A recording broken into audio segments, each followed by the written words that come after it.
during that time was less than one, it was like $1, $1. So from $1, it has grown today, and a composite restoration has definitely reached $500 to even $1,000. So things have changed, and I'm sure this will change. Considering all the foreign companies coming into India, well, this is the fun story. All the foreign companies know that Indian economy is growing, the market is huge, except the Indian dentist. Very few dentists I meet who understand this, this business part of dentistry, because they're all worried about standing on their 2 feet and getting those 2 feet, and the story goes on and on. But implant market is huge in India. 3Shape, Sirona Omnicam, and all these digital impression scanning systems presently are like hotcakes in India. Every fourth dentist I'm meeting from big cities is buying it. And so things are changing. Dentists are spending money on equipment. They are learning a lot. There's a lot of clinical education happening. And a lot of Indian dentists are traveling abroad to take clinical education. So things are very, very positive. And I think every Indian dentist and everybody who wishes to come to India, this is the moment to be. What about corporate dentistry? Do you have in India chains of clinics? So now you hit the bullet again. This is like the young generation is troubled by the corporate world so much. And the biggest law in India, dentists cannot advertise because we are professionals. But corporate industry, because they're a private limited company, can market and advertise. So there are chains in India which are huge. They are a trouble for the dentists, no doubt. So a private dentist practitioner cannot advertise his work. Yes, he cannot put anything in a newspaper, advertorial. He cannot do many things like this. He cannot have a hoarding. He cannot have social media. Social media, digital marketing happens, of course. That's on and on. But what is in the eyes of the patient is this big hoardings put by the by the corporate practices and advertisements in airline magazines. So these are places where you find them. But of course, they will always come. And for that, I guess the story, as you also say always, we need to grow ourselves. We need to learn new things, like I learned DSD at this age. And we need to update ourselves and always be, they will never be a competition to us. That's for sure, unless you decide to join them. Yeah. But they are swallowing practices in India. I'm sorry? They are swallowing practices in India. Yes. They are approaching us and they're saying, we want to buy your practice. Yes, and it's going to happen. And as I always say, it's not that corporate dentistry is bad. It's just going to happen anyway. They will learn, corporate dentistry, and the companies will learn also how to do good dentistry. There's this prejudice against them, but this will change as well as they bring modern concepts of management and quality control and modern procedures. They will hire young dentists, good dentists. They will hire good treatment planners. So I believe there's a whole new world for young dentists to work for these corporations. Like in any other industry, this will become one of the main jobs. You graduate and then you go work for companies that are delivering good dentistry. It's already happening in the medical world, these medical hospitals. So dentistry will mature eventually in that area. Yeah. And I always, when I analyze this, try to analyze a country in terms of business, one of the things that I always ask is how Invisalign is doing in the country, because it's a highly digitalized, very modern company with a great concept, a great product, but the country needs to be ready to accept, digital dentistry, digital orthodontics, and all these changes. So, for example, in Brazil, it took a while for Invisalign to start to grow, and now we see this, like last year, huge growth of Invisalign in Brazil, meaning that Brazil dentistry and dentists in Brazil are finally ready to give value to the digital workflow. So how is Invisalign doing in India? I guess we are following Brazil in every way. Invisalign, every orthodontist I meet. Of course, in Invisalign in India is licensed only to orthodontists. Okay, so Similar to Brazil. similar to Brazil, correct. So almost everybody is doing it. Even recently, a private chain from UK, My Smile, who is in collaboration with Invisalign, has entered India as the corporate entity, and it's picked up a lot, no doubt. And I'm sure next year, 2020, would be India would be same as Brazil, what is for you today. So it would be every orthodontist would have it. So this is a great indication that I usually use that as an indication that the country is ready for new technologies, you know, and because again, it's a mindset, you know, when we see Invisalign starting in the country, first thing you see is the community of orthodontists saying that it doesn't work and not even being worried about it, you know, then starts to pick up, and then the ortho community starts to attack. So it's not, instead of not being worried, they start to really attack and go against this movement. Nothing against the orthodontist. It's just an example. It happens in every area, you know. The same way that restorative dentists attacked intraoral scanners because it didn't work, and then you start to get uncomfortable with the new technology because you don't want to embrace, because the comfort zone and the learning curve. But then other guys starts to use that technology, and then you have to make a decision. Right. Get away from your comfort zone and embrace it, or criticize and say it doesn't work, right? So then when you move into this critical moment, criticizing the new trend, the new technology, all the way that new technology beats the criticism, and then suddenly people have to start giving up and embracing it. So we see that happening in Brazil and as you said, in India as well. We are in that embracing phase just now. Yeah, the moment that you see the top orthodontist saying, yeah, I do Invisalign as well, you see that something changed drastically. And then the next step is when you see top orthodontists saying, I only do Invisalign. That's the highest level. You know, I only do Invisalign. That's like me saying I only do DSD. Yeah. So that's the normal path. And we see major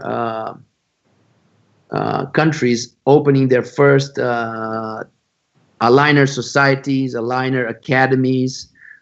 We have just, actually, today, I believe, today starts in US the first day of the first Congress of the first American Aligner Society. Our team is there. We have the first Aligner Society in Brazil being founded a couple months ago with their first event to be organized. This year, even though I'm not an orthodontist, I lectured to some big orthodontic meetings, only focus on aligners, extremely serious, well organized, amazing professionals, great publications, really taking that technology that 10 years ago was almost like a joke, right? I remember talking about aligners 10 years ago, and people would laugh at it, say, no, this is just for amateurs, you know? And suddenly you see how it became something super serious. So it's very interesting and nice to see that India is going on the same path. Do you have an aligner society in India? As of now, no, I don't think so. It's the Indian Orthodontic Society which falls under it. But I think you already gave a tip in the program just now, and I'm sure this will happen in the next few months. That's 100% sure.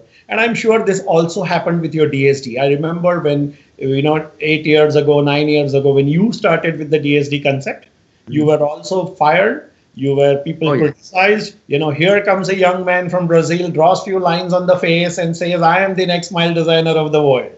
Well, Christian, I can tell you, those lines changed my life forever. And for this to understand, you need to be a dentist and you need to be a technician. If you are both, you understand this instantly. But I think that's a balance that we need to all understand. We cannot jump and embrace everything that is new, because we know that most of the new ideas end up not working. Okay, so of course we need to have a filter. But what I see is that, again, when we are analyzing new ideas, new trends, we need to put our ego aside. But the ego comes, and the ego makes you defensive and makes you criticize the new idea, not because you're analyzing in depth the idea, but because it was not your idea, or because it's taking you from your comfort zone, or because it pushes you, a well-known dentist, into a learning curve again, and you say, I already know everything. I don't need to relearn how to do dentistry. And that makes you defensive and makes you criticize things that will become the norm in the near future. Okay. So we need to be open to change. We need to have a filter. Yes. We need to have a filter, but we need the balance. We need to be smart to embrace and not criticize. But that's human nature, right? As we know, new ideas always go through that path. And I remember, as you said, when I started talking about DSD, I remember when I first, like 9 years ago, said that in the future only an iPhone would be enough to document the whole case. People wanted to kill me. 7 years ago, when I learned from Paulo Cano and I started to tell the world that layering ceramics would disappear, people wanted to kill me again. When I mentioned about the virtual simulation and integration between DSD and aligners, again, people wanted to. So the interesting thing is that the same way that people told Steve Jobs that home computers will never work, the same way that smart people 100 years ago said, look, automobiles are very cool, but there's no reason why I would change my horse for a car. So human beings, smart human beings, said that, and they say it over and over again. And so we just need to be careful with what we say, with our statements and our beliefs. Yes. Because we always change, right? We always change. Mandatory. Great. And I think when I talk about ego, I always mention Indian culture, because I'm sure there's egos there, but naturally, somehow, Indian culture and Indian spirituality is focused on controlling the ego. You guys naturally have this humbleness. Even if you guys are at the top of your career, you guys just are genuinely humble. It's amazing, and I don't know if that comes from meditation, from yoga, from the inspiration of Buddha, or where this humble feeling comes. If you can just finish. It could be two answers. It could be two answers. One answer could be, of course, as my wife Meenakshi, she meditates, and all that brings her into, all these kinds of feelings. As you said, the Buddha. There are, in our Hindu culture, although India is a multi-city, country, multi-religion, Hindu, Muslims, Christians, you find everybody in this country living happily together. So together, the amount of gods we have. But I think the basic humbleness, which we, at least in my generation, we had, because we had a joint family concept, earlier. So you had your parents staying with you, you became a dentist, you are staying with them, your grandchildren, everybody's there together, though it is disintegrating into nuclear family now for sure. But I think, you start respecting the elders, you start respecting the young child in your house, and things just come from there.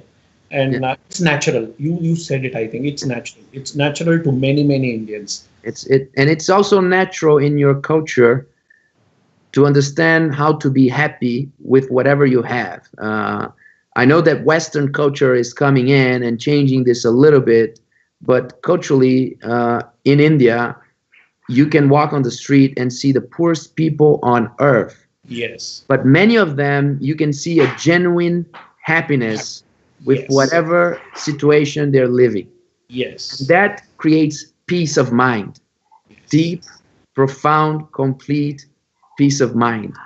And it was an amazing learning experience for me to learn from you guys that you need to be in peace with whatever you have.